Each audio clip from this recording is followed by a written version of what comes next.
Good evening, everybody. It's Steve with Real Progressives. And boy, oh boy, do I have an exciting night for you. I have Kenneth Mejia, the special election candidate, 34th Congressional District for California for the Green Party. The guy was a strong Bernie supporter during the primaries. The guy was just an all-star. He is now running, has a second opportunity at life. I'm so excited to bring Kenneth on. Kenneth, welcome, sir, to Real Progressives. How are you tonight? Good. How you doing, Steve? I'm doing great, man. I'm so excited about this. Do me a favor, man. You have a special place in our movement right now. We have been looking for something to get jacked up about, and damn it, if you're not giving us something to get jacked up about. Tell us a little bit about who you are and how you got here, man. Right. So, my name is Kenneth Mejia. I'm actually 26 years old. I ran for this same exact seat last year when I was 25 in the Democratic primary because I was inspired not only by Bernie Sanders, but he made me realize that there's so much suffering that I always saw every day. And I knew I couldn't just keep turning a blind eye to it. And I knew that all the food that I've been giving them, the clothing, and there needed to be more than that. So I got involved and I said, maybe I should do more on the policy side. So that's why I sort of ran for Congress last year, and I'm running again because, I think it's time to fight back. And literally we did that with the Democrats, and they sort of screwed over Bernie Sanders. And that's sort of why I left the party. And there was really no reconciliation. The Democratic Party still thinks they're okay and nothing went wrong. And so I joined the Green Party. And luckily, just last month, they announced this special election, and our Congressman Javier Becerra is going to be the new Attorney General. So he's gone.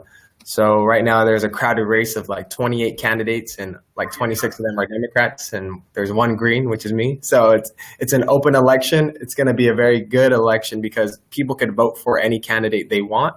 Oh, wow. And yeah, so we have a really good chance here. It's the only congressional race, and we really think it's time to bring power back to the people. And this is that race. I feel like we could do it.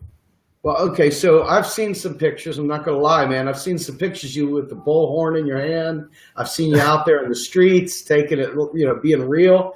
Talk to me a little bit about what it is that you stand for in this. I mean, obviously, you come complete with the Bernie Sanders package. I mean, tell us a little bit about who you are as a human being and what it is that motivates you, my friend. Right.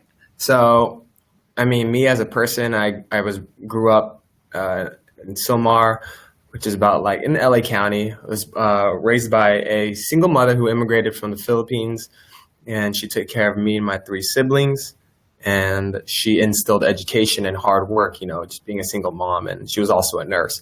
So she took care of us. And with that dedication and hard work ethic, I graduated college in 2.5 years in a bachelor's of science in accounting. And I was 20 years old. And with that, I became a certified public accountant so I could practice public accounting in the state of California when I was 22. And I was an external auditor auditing Fortune 500 companies, making sure their books were correct and whatnot for 3 years. And then since then, I worked in the private sector in the financial service industry. And then I quit my job to run for Congress last year as a write-in candidate. And I only campaigned for 2 months, and I actually received 1,177 write-in votes. So people actually had to remember my name and all that. So we thought we did pretty good in the past 6 months since we started this. And we've gone in over 17,000 followers on Facebook, and we have hundreds and hundreds of supporters helping us right now actively in the campaign. So that's sort of, who I am. I'm really fighting for, just people like my mom, single mothers, the undocumented community, people of color who are dealing with, whether it be through the police or through some sort of racism. I'm fighting for, our elders who are scared about losing Social Security or Medicare. I'm fighting for students, especially the youth. Like I'm a youth member, and being 26, talking to my friends, they're in debt, and there's really no way out, and they can't even find jobs. So that's sort of who I am, what I'm fighting for. Yeah. All right, man. So guess what? I told you, I warned you offline. What was the here, so that they know, what was the thing I warned you was going to come up offline? Yeah. Modern monetary theory. Right. Absolutely. So just to put that to bed, Kenneth is a believer. He even knew who Stephanie Kelton was before we came on. I would just go, bravo. That's a big deal to me. I think that it's really awesome to know that, we've got some people out there that understand how important it is to be able to change the world. You've got to be able to fund the revolution. It's not just good enough to have ideas. You got to know how to get them done. And dude, you're on their way if you understand that, man. You are way up there, buddy. Way up there, man. Right. That's awesome.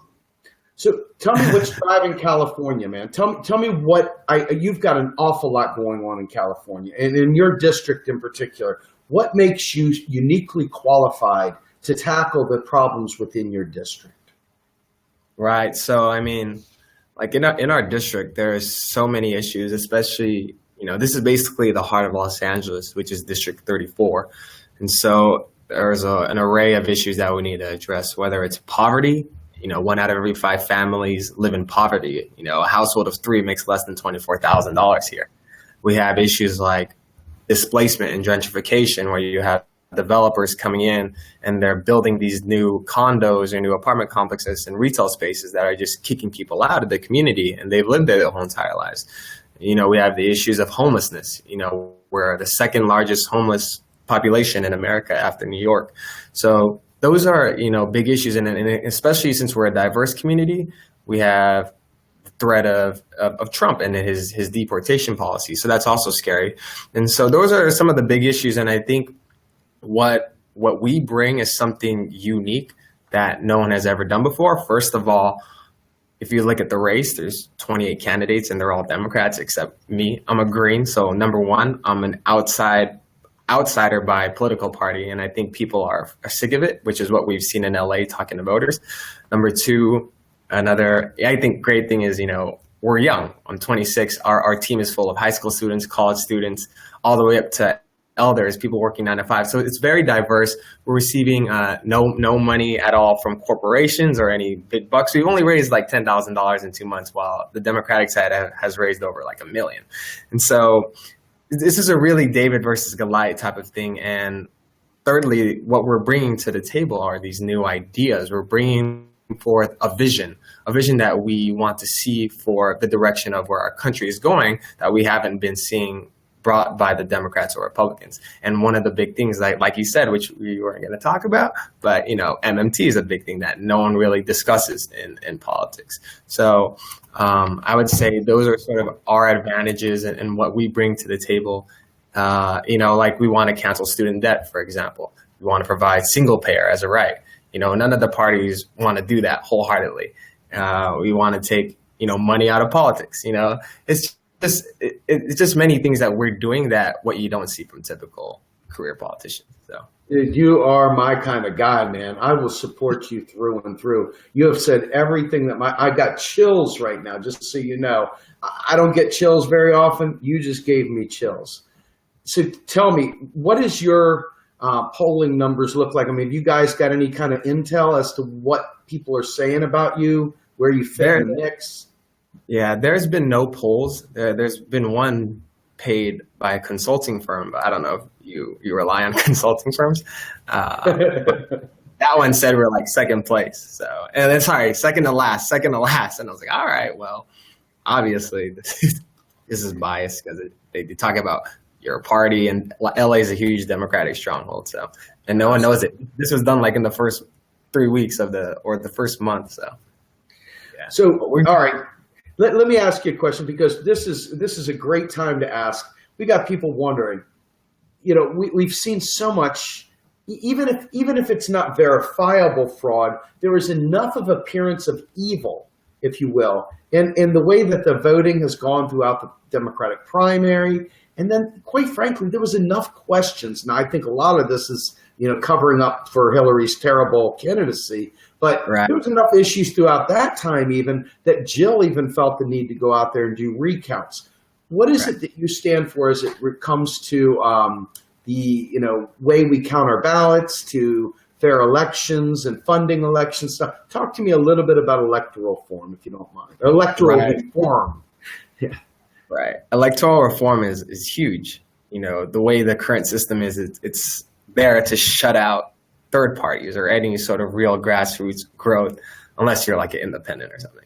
But, in terms of electoral reform, part of our platform is we want to push ranked choice voting. We think that would sort of alleviate that lesser of two evil voting, scaring tactics that we've been getting. Maine did it. There's counties in California that have done it, like Alameda. I think we sort of need to be doing ranked choice voting. I honestly do think we need to have proportional representation throughout the United States, which which would give third parties a chance. Even if we got 5% of the vote, we'd still have a seat, which is what we sort of see in other places, like in Europe, or we see it in cities in Illinois where they actually have a proportional representation system so that everyone has a seat at the table, not just Democrats and Republicans. I'd also say that voting needs to be paper-based and hand-counted, and it needs to be seen by people independent of Democrats and Republicans. Who knows, maybe, I know the United Nations, they have election monitors, so maybe they could counter them hand-counted ballots, and I don't care if it takes 2 months, as long as it's legit and paper. I think paper is the way to go. I also think we should have national holidays on election days. I think that'd be awesome. And automatic voter registration. What else is there for electoral reform? Getting money out of politics is a big one. Banning all corporate lobbyists just from influencing legislators, because they're the ones who basically write our laws. And when it comes to campaigning, have public campaign financing, because it's hard. Like, look at me, I only raised $10,000 and I'm against someone who's raised over $500,000. So I'd also say open elections is a big one. So luckily this is an open election, and then open debates. And I'm actually also interested in lowering the voting age too. So I think that would be... I'm with you, but talk to me about that for a minute, right? I mean, what is it that you're seeing that would make, because quite frankly, there's a knock on millennials. I'm not saying it's true. I'm just saying there is a knock on them that says, millennials get excited, but then they don't show up to vote. Now, what do you think? I'm okay with opening it up to the youth, because I would love for kids, when they're sitting there in high school learning about civics, to actually partake in real time as opposed to some future time. So I'm with you. But talk to me about that. Where did that come from? Well, it's actually, the Green Party actually sort of talks about it as well, exploring lowering the voting age. And in certain countries, they also are talking about it too. And, there's a lot of skepticism, of course, people are too young, but I feel like you said, we should empower our youth. And I feel like, especially what has happened now, since politics is in everyone's face right now, this is a great opportunity to be like, well, this is what happened. If you don't get involved in the political process, someone's going to make decisions for you, and you might end up with Hillary or Trump, and you might not like both of them. So we feel like this would be good to empower our youth, especially to have a say in their future. I mean, if they could drink poisoned water in Flint, Michigan, if they could watch their parents lose their homes or their jobs through bad trade deals, if they could see themselves not going to school because they can't go to it, then they should have a say in those policy decisions that sort of systemically create these negative situations for them. So I think this would sort of be a great way of empowering the youth. And although the turnout is low for millennials, I think this is sort of where we got to come up and engage our current, high school students and college students through civics and whatnot. And so, your mom doesn't have health insurance. Well, that's politics. You're losing your home. Well, that's politics. You're going to get deported. Well, that's politics. And I feel like if we sort of need to have that truth talk with these people. So that's sort of why I feel like we should, lower it. So I love it. So let me talk to you. You're in a very, very diverse community. There are many things that are facing you guys, from environmental issues with water to everything from that to immigration in a big way. Talk to me a little bit about what your community, what the needs of your community are specifically regarding environmental racism. I see environmental racism being a very important thing. You spoke to it in Flint, Michigan. I believe that there's no way in the world that is not a direct show and tell of environmental racism. Do you see that in your area? Is that a concern, or is it purely a climate change driven phenomenon out there? Well, in actually in Los Angeles, we're the most polluted city, I think, in the country. And what you see is, most the polluted areas are like sort of they get pushed towards the inner cities, and what you see are mostly like the Latino population or the African American community, sort of in these areas where there is environmental negative impacts. Like, for example, in Boyle Heights or in some parts in LA, there is like factories or in industries right there. In Boyle Heights, there was the Exide battery plant that was giving out lead, and they actually just found this out recently, and they had to notify people within like a 1.8 mile radius of Boyle Heights, which is in our district, that there's lead contamination, and they had to get their children blood tested, and they found high levels of lead, and they're mostly Latino population. And it's sort of sad because something happened recently in Porter Ranch, which is just sort of like a middle class, white community for the most part, and they got taken care of, pretty quickly. And the mayor visited them, but this one, the Exide battery plant in Boyle Heights, which is mostly lower income families and Latino, they weren't getting the care they need and not as fast enough. So right now we're actually trying to fight that and sort of expand the testing and the cleanup right now, because it's still long overdue. But I'd say the factories, where the freeways are, where all these plants are, whether it's oil or whatnot, it's sort of around the low income neighborhoods and mostly the Latino or African American population. Okay. I agree. It's just such a calamity, because I think, to me personally, environmental racism is one of those things that is very rarely talked about. We don't really consider it because it just seems like we're so focused on just climate change and things like that, that when you look, you realize that the places that have the worst environmental issues are the places that, number one, the white flight and the flight of the businesses have really, really wreaked havoc, and they've left the poor people there, and they've left the entire infrastructure completely go dilapidated, and these people are living in squalor. It's horrible. It's like you watch, think pictures of Syria and these bombed zones, and you say, wow, it's Detroit, no, it's Compton, right, or no, it's whatever, Right. So in reading up on your page, one of the things that I really was drawn to, aside from the fact that you were a Bernie guy, but the idea here that your focus is on income inequality. And I think that's obviously, it's a huge deal. We may differ on how we get there, but I want to talk to me a little bit about that, because that's a very, very important subject that everybody in America needs to pay attention. Everybody in the world needs to pay attention to, but everybody in America in particular that is getting slapped around by neoliberalism. Talk to me a little bit about your solutions and your ideas for income inequality. You're in the state of California. Talk to me.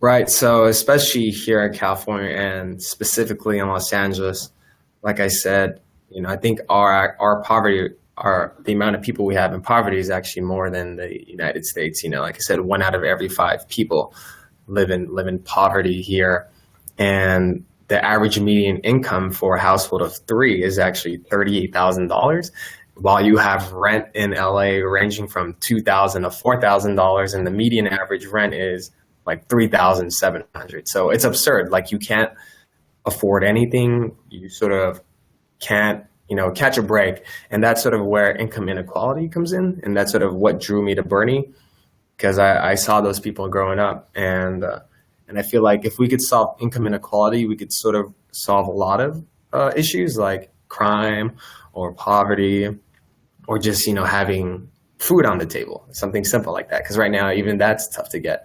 So I think what we want to bring to the table is we want a visionary economy, sort of what we're pushing, that sort of, brings power back to the people and puts people on a level playing field, because as we've seen over the past 40 years, all income has been going to the top, and it sort of just stays there. So some of the platform points on that we want to address is, unemployment in our district's 8%, so which is higher than the national unemployment rate, and we want to do like a job guarantee program. And if you listen to Elton, she wants to, we could finance that through a modern monetary policy approach. So I want to do a job guarantee program, which would be a big one. We want to also do the $15 minimum wage is another as well. We also want to, make sure that we protect our unions and they have the right to unionize, because they're sort of getting screwed over, especially what's going on with Trump. One big thing we also want to put as part of our visionary economy is 30-hour work weeks. I think that's something that should be definitely looked into. In Europe, there are some countries that are experimenting with that, and some U.S. companies are actually looking into that as well. Because, if you're in LA or the United States, you leave work at like 7 a.m. and you leave home at 7 a.m. and you get to work at 9 a.m. because traffic is crazy. You leave at 5, you get home by 7, you lose the day already. So we feel like we should shorten the work there is something that should at least be looking into. So those are just some like big things we want to do in terms of the economy and sort of making it work for people. Another big one that we want to look into is also, not just the job guarantee program, but also looking into a guaranteed basic income as well. So. Yeah, you know what? We are a fan. We here at Real Progressives are a huge fan of, something we call the JIG, or the basic income job guarantee combo, for a host of reasons. But let me just ask you this. I know how hard it is to learn the things that I've learned, and keeping on top of current events, even in your local community, that's really hard. And you're expected as a candidate to be all things to all people. You're trying your best to represent your community. Tell me, how do you prepare? Because, we're not all born knowing everything about engineering, the math, the economics, to, whatever. How are you getting prepared? How is your team working with you to make sure that you're able to stand and deliver? And because you've got to have 28 other people, or 27 other people anyway, that are going to be actively fighting. And you're going to have a mark on you, brother, because you are the different maker. You are the difference maker. They're all deaf. You are the green. What are you going to do? How are you going to be ready for that? I'm eager to hear, because I want to support you in any way I can. And man, oh man, I'll do whatever I can. Let me know. Right. So right now, our team, we have like a huge team of volunteers. Over close to 500 people have signed up to volunteer. So in our core team, we probably have like maybe 10 to 15 people, and no one's paid. We have no paid staff. We have no consultants. We're just like, when people say, "Oh, you're a candidate, you must be really special or something," I'm like, no, I'm 26. I'm literally working 9 to 5. I'm literally still at my office, like trying to sneak away to do this interview. I'm nothing really different between you and I. And I think that's what we have. And a lot of these other candidates, they're sort of doing the typical campaigning route. They're hiring people. They're doing all these big fundraisers, and we're not. We're out there in the community. We're knocking on doors. We're knocking on like thousands of doors every week. We're making phone calls, and we're getting small donations of $26. And our platform is actually created by the community. We're not experts. We're not policy experts, and I don't expect either of the other candidates to be policy experts. They probably hired someone to write their platform. But this is community based. This is futuristic, and this is what we want. And this is sort of what we see in other countries, and we sort of see it here, and it's capable.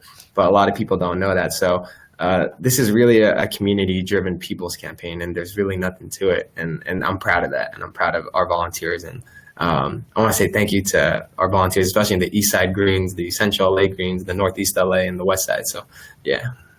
That's awesome, man. Seriously, this is what it's all about. Do you remember back when the bird landed on Bernie Sanders' podium? Do you remember that?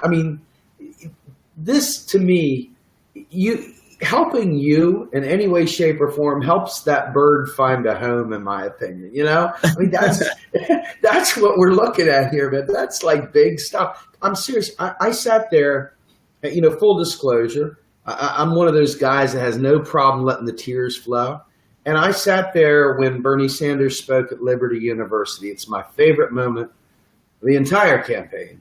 Wow. And he spoke in front of everybody that we claim to hate. All the hate, the friggin' Falwells, everybody that voted for Donald Trump, you name it. They were there, and he walked in there with nothing but respect. Nothing but respect. None of the nonsense that you see today. Nothing but respect. And he spoke to them as human beings, and he said, listen, we may disagree on these things, but I'm fighting for you too.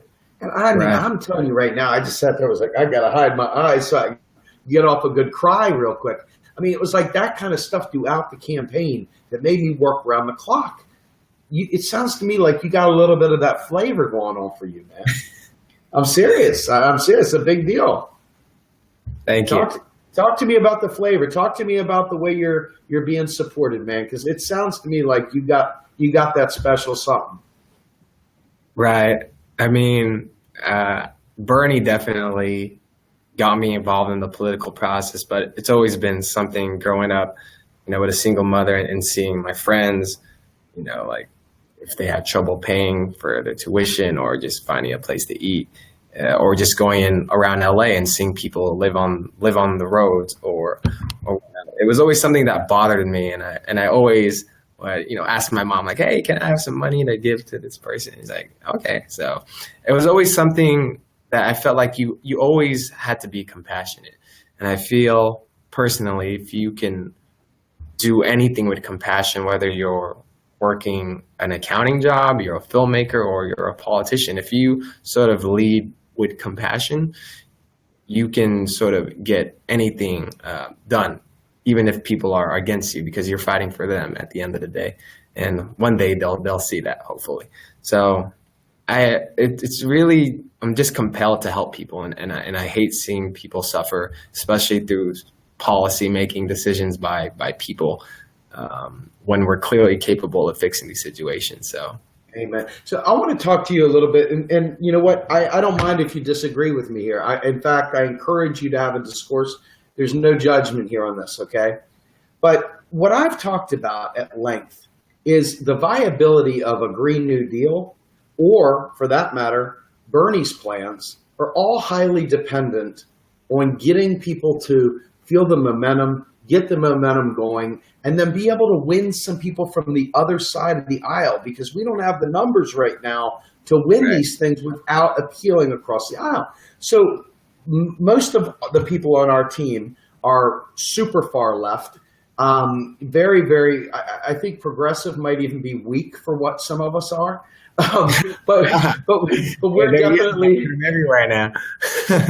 we're definitely progressives here. But the idea here is that whenever you induce as an MMTer at the federal level, you have a different perspective than being an MMTer at the state level. Because when you're a state representative, when you're dealing with your state's issues, as opposed to the national picture, states are revenue constrained to the taxes they bring in and bonds and all the other things that they use to fund their operations. Encumbered federal grants and tax dollars coming in, not tax dollars coming in from federal government, but federal public money coming in for specific programs and such.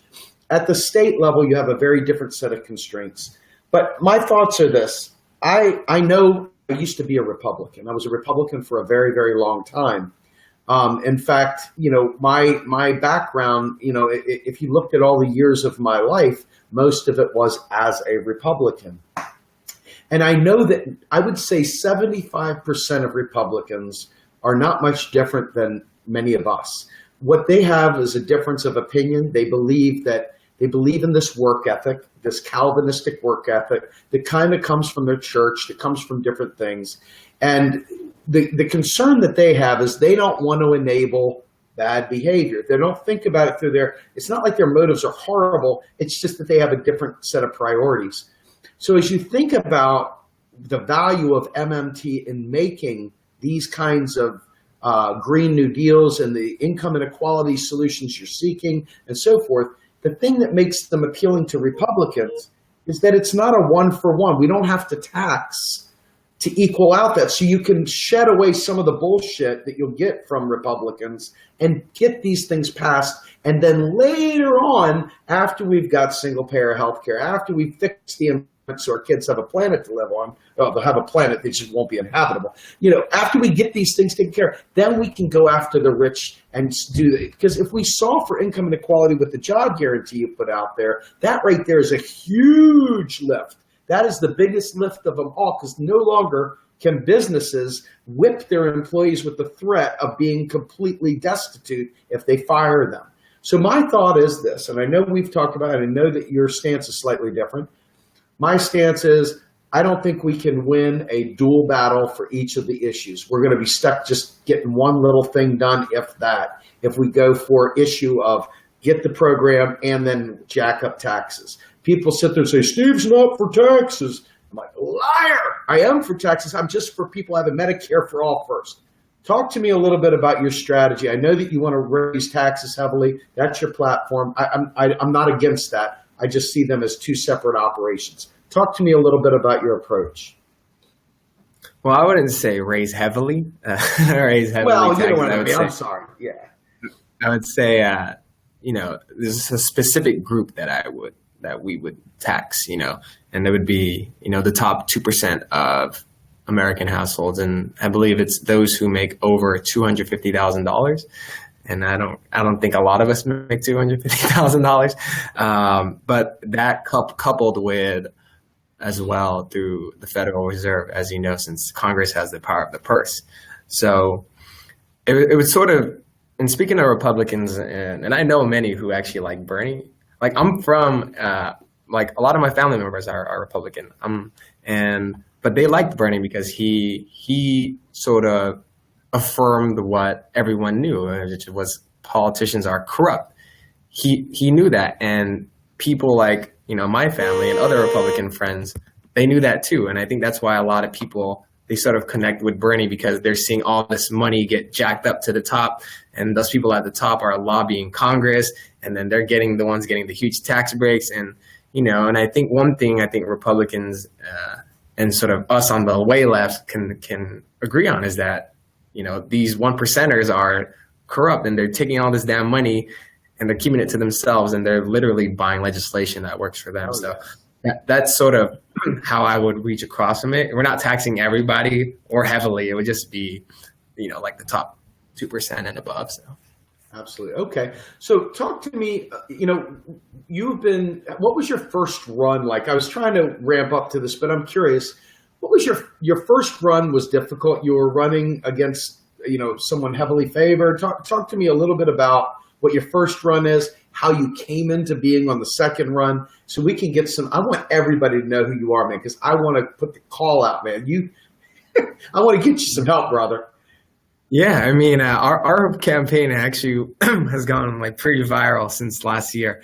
And I think that's because a lot of people are feeling that burn and they want to continue it. So last year, I only campaigned for 2 months. I was a write-in candidate, campaign, and got close to 1,200 write-in votes. But we had many volunteers, and we were against, 2 people on the ballot, and you had to be top 2 to advance. So, it was a long shot. I even quit my job to run, and my mom was like, "You quit your job? What? And you're a write-in? What are you thinking?" And then I was like, Mom, these are things I just gotta do, because I felt it. I felt it in my heart. I felt it. And I was 25, so I'm like, all right, I have a CPA. Maybe I'll find another job, which I have that privilege of having. So I decided to do it for the people.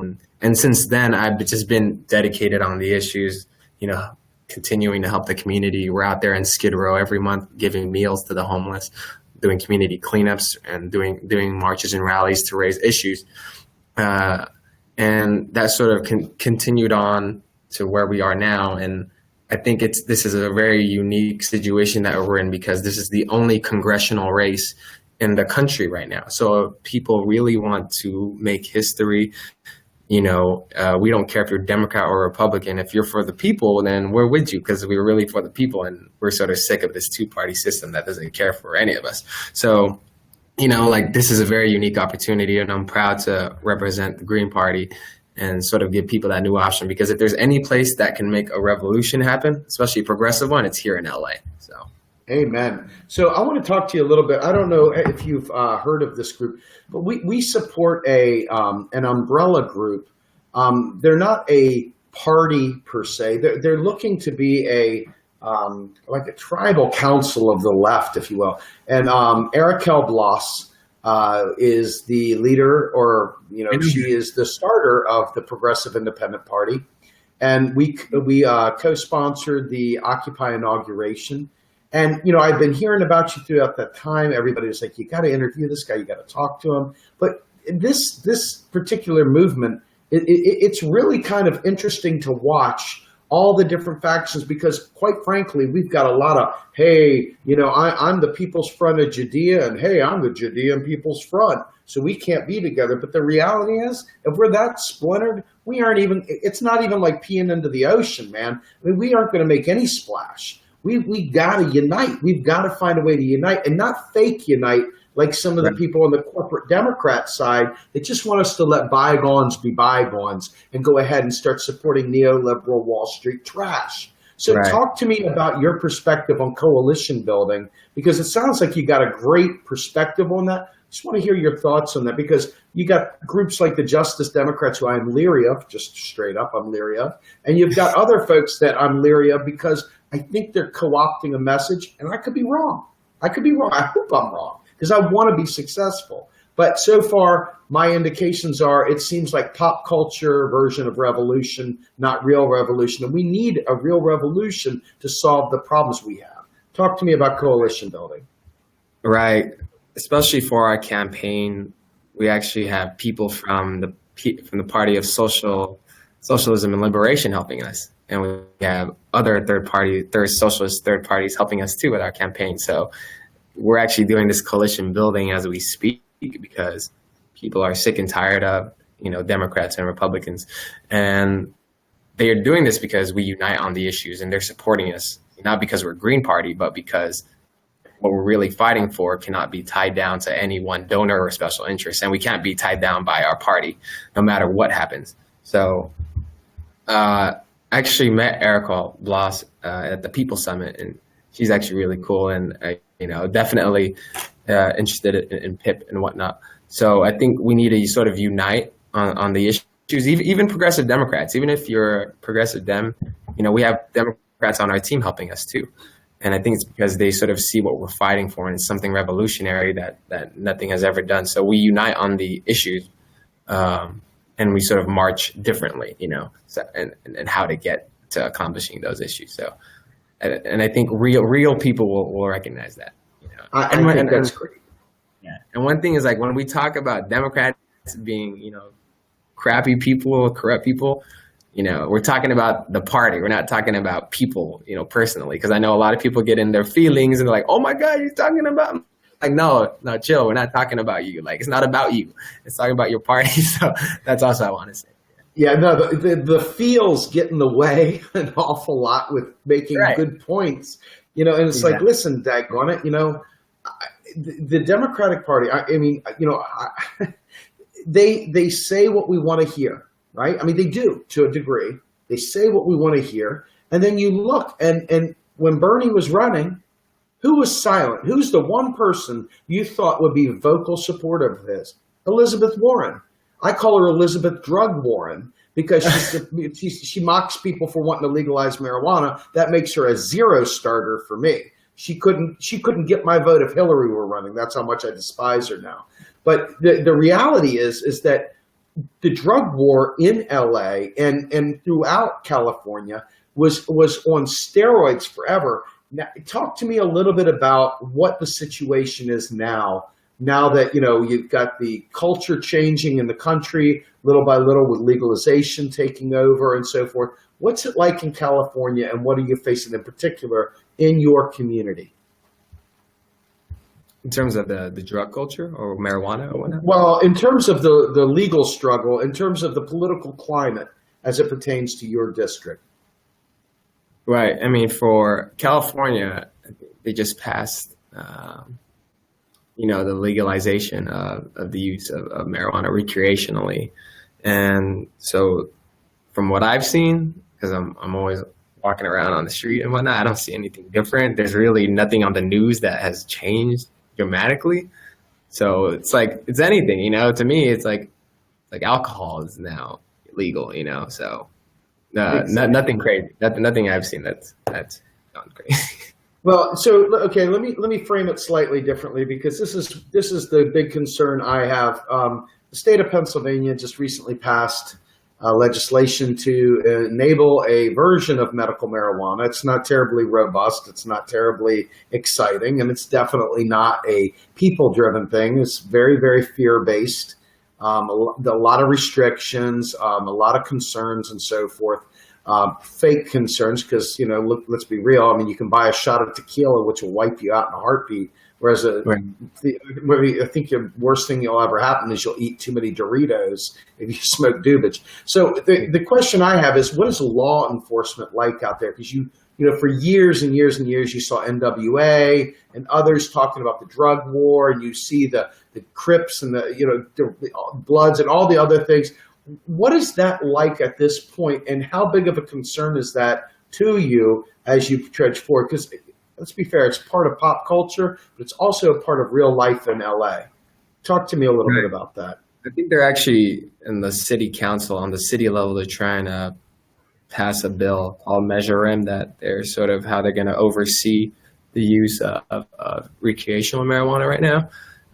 In terms of law enforcement dealing with that, I think it's especially something that we've seen over time, especially the LAPD. They're, if you know about the LAPD, this is the second year in a row where they actually have the most civilian police, deaths, and and it's mostly the Latino or African American community, and just for smoking a joint could get you in jail, or sort of mess up your future. So I feel like with this bill or whatnot, with the recreational use of it, I think that it's better in my opinion, because people just want to smoke weed and chill, then so be it. But yeah, so I think that's sort of the concern, is that from what I've seen from the community members, mostly the elderly or the parents, which is valid. They don't want their kids doing that stuff or whatnot. But I think if we educate people on education, I think is key to answer a lot of qualms and fears. I think we could really tell them, like, hey, well, alcohol does this too. And, so that's sort of how I feel about the culture. Like, the younger generation is chill about it. And then the older generation is a little conservative on it. And then the law enforcement, they're just LAPD being LAPD, and, they still, in my opinion, they're not doing a good job, and they're still killing black and brown bodies, so we need to fix that. Exactly. So talk to us a little bit about, you look at inequality, income inequality, and there are those of us who'd like to say that, it comes down to economics, and you put these people in self-perpetuating situations, man. Generational poverty comes as a direct result of many of the laws we've put on the books that actually serve as a funnel to create this permanent lower class. And it's a real crime, in my opinion. It may be the crime of the century. I mean, crime of everything. The most important crime is the way that they self-perpetuate these communities of misery. What is the tenor? I mean, what is the feeling like that, in your area, that, as far as, are people really struggling out there? Is there opportunity in your area? What can you do to make more opportunity in your area for people to climb out of that? Right. It's definitely tough here in our district. Like I said, our levels are higher than the national averages when it comes to people in poverty, or a family of three with a household income is below the national median. How can you pay for a apartment $2,000 a month, and two of you, your parents, only make $37,000? That doesn't make sense. You're literally living in overcrowded places. You're under threat of eviction because the landlord just sold it off to another landlord and they want to kick you out and redevelop it. You know, and then there are people with no jobs, and there's students dropping out of high school. So it's very, very serious here in LA. And I think what we could do is sort of on that national level is not only bring the spotlight, but I feel like on some issues we give too much power to the state and local level, and they're sort of not doing their job, especially when it comes to housing, for example. The state and the local level, they have too much power over that. And I feel like, you know, the federal government should step in when it comes to seeing just things take a downturn. That's sort of what we're seeing. So hopefully, you know, a job guarantee program could give those, you know, that 8% of people who are unemployed in Los Angeles that chance to get up, you know, or that federal minimum wage of $15. Luckily, LA actually did approve that to go to 15. And something like single payer healthcare nationally could help people get out of poverty, because right now under Obamacare, you're paying like hundreds of dollars just on monthly premiums and higher deductible. So I think those are some of the solutions we could bring through on a national level that could sort of uplift the people here locally. And I really think that's something we could do, and the people of LA do need help. So. All right, so you know we've got about 10 minutes left here. I want to try and focus in on how you can get the word out to the people. What do you need, man? What do you need from us, your audience, right, et cetera, to really take off and put you where you need to be?